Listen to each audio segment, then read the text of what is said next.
আলাইকুম। আমি আপনাদের জন্য মোগলাই বানিয়েছি খাবো। তার জন্য আমি মোগলাই বানানোর জন্য আমি একটা বলে 1 কাপ পরিমাণ ময়দা নিয়েছি। ময়দাটাকে লবণের সাথে ভালোভাবে মেখে নিব।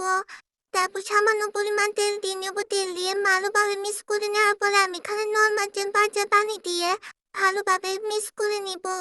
মিক্স করার পর ডো বানাবো। ডো বানানো এটাকে আমি রেস্টে রেখে দিব। রেস্টে রেখে দেওয়ার পর আমি অন্য একটা বাটিতে পেঁয়াজ আর মরিচের কুচো করে নিয়েছি। ধনেপাতা লবণ দিয়ে ভালোভাবে মিক্স করে নিব।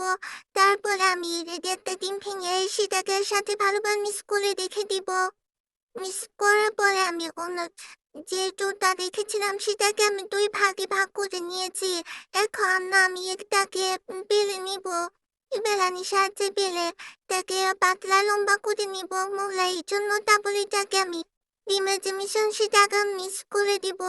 তারপরে এই যে আমি এখানে পরোটার মতো করে শেপ দিয়ে নিব। শেপ দেওয়ার পর আমি অন্য একটা প্যানে তেল গরম করতে দিয়েছিলাম, সেটা হয়ে গেলে আমি এটাকে দিয়ে দিব।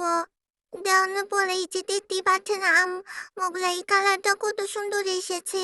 তারপর এটাকে হালকা হাতে আমি ভেজে নিব।